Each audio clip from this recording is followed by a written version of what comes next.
Welcome to the deep dive. Today we are focusing all our attention on just a single Premier League fixture. It's a midweek clash that is absolutely dominated by history, by vulnerability, and by one massive defining number. We're talking, of course, about Fulham hosting Manchester City this Tuesday, December 2nd. Yeah, and this is so much more than just a battle for 3 points. It's a really high-stakes moment at both ends of the table. For City, they're currently second on 25 points. The immediate goal is simple, win, and they pull level with Arsenal at the top. And for Fulham, the hosts sitting down in 15th with 17 points. I mean, the motivation is immense. An upset here would be seismic. It could potentially vault them all the way into the top half, maybe 10th place. That would give them some serious breathing room from the relegation scrap. But the deeper context, right? The thing that gives this match its true weight, it's the ghost of history. Our initial deep dive just kept coming back to it. This is a fixture completely dominated by a historic narrative. We're talking about the longest winning streak in English football. That, for us, is the core conflict we have to understand today. Okay, so let's unpack this history, because the number, it is truly staggering, and it just defines the whole atmosphere going into Craven Cottage. That one detail that haunts Fulham is 18. 18 consecutive matches that Manchester City has won against Fulham. It's the record. I mean, to hold the longest winning streak against a single opponent in English football history, that speaks to, well, decades of asymmetry. And when you look at the timeline, it just makes the task ahead for Fulham seem almost Sisyphean. Give us that perspective check. When was the last time the Cottagers actually tasted victory against City? You'd have to go all the way back to March 2009. Just think about that for a moment. In 2009, the world was a completely different place. Manchester City was a different club just at the beginning of its transformation. Erling Haaland, their star striker, was still in kindergarten. The time gap is immense. This isn't just a tough run. It's a historical pattern that's become part of the club's DNA. And if you're a player stepping onto that pitch for Fulham, or maybe more specifically a goalkeeper, that number must feel physically heavy. I have to ask you about the specific personal pain statistic that we dug up. Are there any personal battles that really stand out here? Absolutely. The psychological factor is so often understated, and no one carries more baggage into this match than Fulham's goalkeeper, Bernd Leno. The reports show a stunning personal streak within the larger one. Leno himself has a 0-12 record against City. 0 wins, 12 losses. Correct. And during those 12 meetings, he has conceded 34 goals. 34 goals against one opponent. That statistic just drives home the difficulty. You're not just facing the current City side, you're facing a 15-year history of defeat, and it's followed him from other clubs, and now it resides with him at Fulham. It's an enormous mental barrier to overcome. I just can't imagine the team talk before this one. If you're Marco Silva, how do you even begin to focus the squad on tactics when this 18-game hurdle is just hanging over them? You have to shift the narrative completely. You have to, away from the past. You look at the here and now, which frankly gives Fulham more hope than any time in recent memory. So that's the historical weight. Let's switch gears and look at the here and now, because that's where the vulnerability for the champions really lies. Right. City are champions, and they are incredibly talented, but we've seen cracks this season. Pep Guardiola's men have navigated what our sources call choppy waters recently. They just don't look quite as invincible as they did, say, 12 months ago. That's the key. City has shown real exploitable vulnerability lately. If you look at their last 6 Premier League games, okay, they have 4 wins, which is excellent, but they also have 2 very notable defeats. Those losses to Newcastle and Liverpool. And crucially, those were decisive losses. They weren't, narrow, frustrating draws. There were matches where City's engine room just seemed unable to cope with that intensity. Those results are precisely why Arsenal were able to creep ahead. Exactly. And while they managed a 3-2 home win over Leeds just a few days ago on November 29th, to steady the ship, the crucial detail when they travel to Craven Cottage is their recent away performance. We dug up the metrics showing City has won just 1 of their last 4 away fixtures in the league. Just 1 for City. That is a significant dip for a team that's built on, ruthless consistency. That's fascinating. Does that suggest a reliance on the psychological comfort of the Etihad, or is it a sign that away grounds are exploiting a specific tactical flaw? It suggests a couple of things. First, the intensity of their signature high press, their high-tempo ball recovery, It's just marginally slower away from the Etihad, and that allows teams like Newcastle and Liverpool to launch these rapid counters before City can reset. Second, their scoring has been a bit inconsistent, which is highly unusual for them. Inconsistent. How they still average over 2 goals a game, don't they? They do, yeah, averaging 2.1 goals per game across 13 matches. But here's the kicker. They failed to score entirely in 2 of their last 3 games. For a City side, failing to score in, 66% of your most recent outings, that's a serious scoring sputter. And that provides Fulham with a legitimate platform to hope they don't have to automatically anticipate City scoring 3 or 4. Right. That sputter and the poor away record, it certainly gives Fulham a glimmer of hope, especially when we pivot to look at their morale. I mean, they are absolutely riding a wave of confidence that's in direct contradiction to their history against City. Absolutely. Their overall form, if you look at the last 6 matches, it's sort of win-loss draw, win-loss win. It's patchy, but those recent wins are where the confidence is coming from. And the quality of those victories matters immensely. They're coming off back-to-back league wins against Sunderland, a 1-0, and then, crucially, that gutsy 2-1 away win at Tottenham. Beating Spurs away takes serious organization, focus, and, above all, belief. And what's really fascinating here is their strength at home. Marco Silva's side has been brilliantly solid at Craven Cottage this year. They've got 5 wins, 1 draw, and only 1 loss in 7 home matches this season. They just feel comfortable and organized there. So we have a very clear picture emerging. You've got a Manchester City side navigating these choppy waters away from home, facing a confident Fulham side that treats Craven Cottage like a fortress.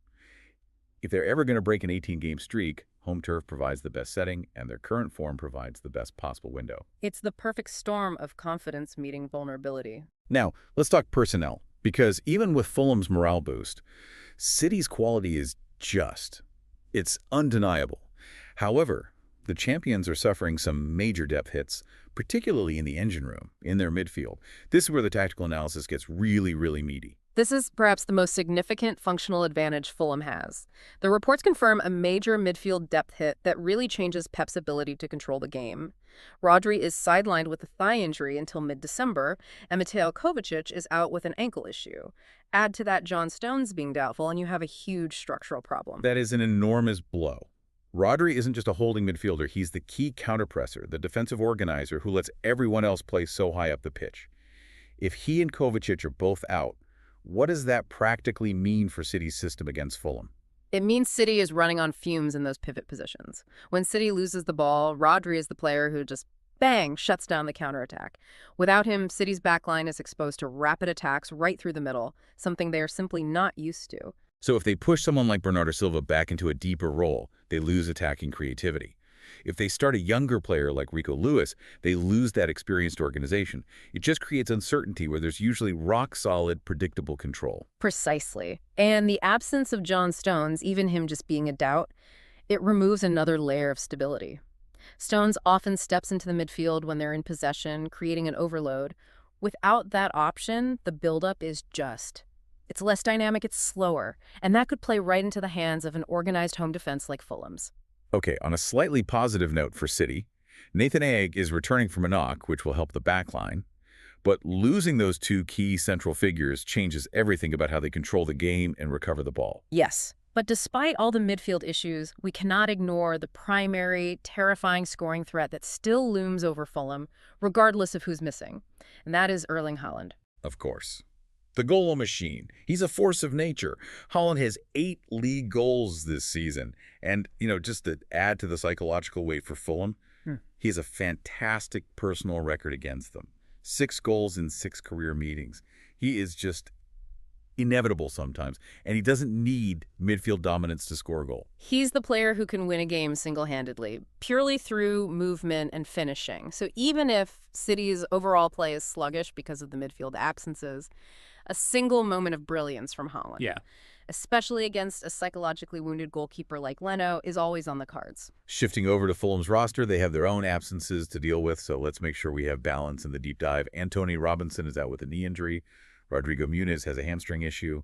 Harrison Reed is also doubtful. The silver lining for the Cottagers is the fitness of their key attackers, which is vital if they want to exploit that high City line.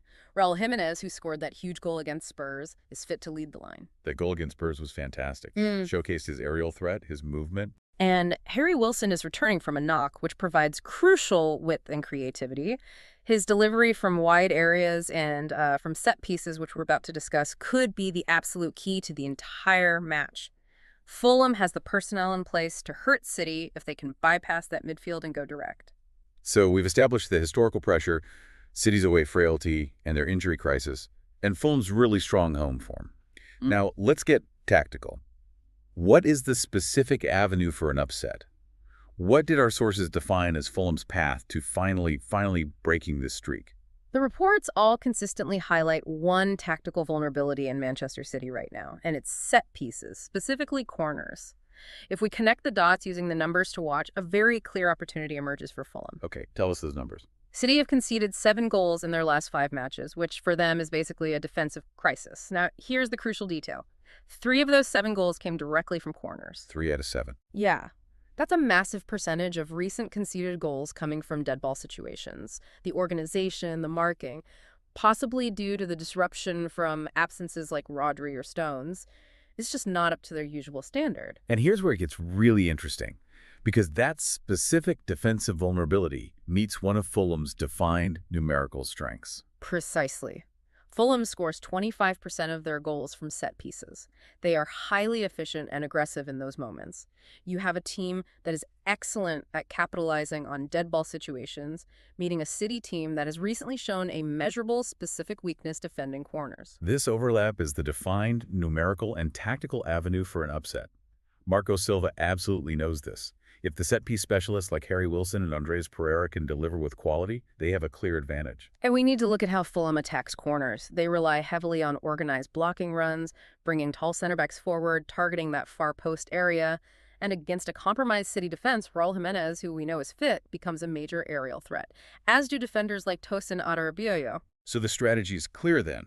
Force City to concede corners and free kicks, and then exploit that disorganized marking that has plagued them.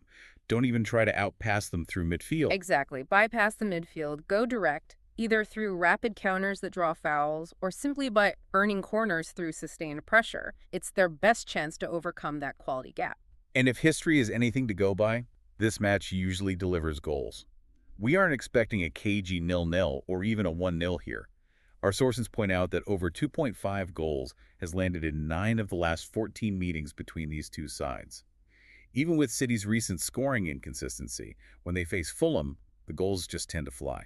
I think the reason for that high-scoring history is just City's attacking nature. Even if they score 3, they're always vulnerable to conceding when a counter gets past their first line of pressure. And with Rodri out, that vulnerability is amplified. Before we wrap up the analysis, for those of you wanting to catch this pivotal match this Tuesday, December 2nd at 7:30 p.m. GMT, you can find the coverage in the UK on Sky Sports Main Event and Sky Sports Premier League, in the USA on NBC Sports, and in Canada on DAZN.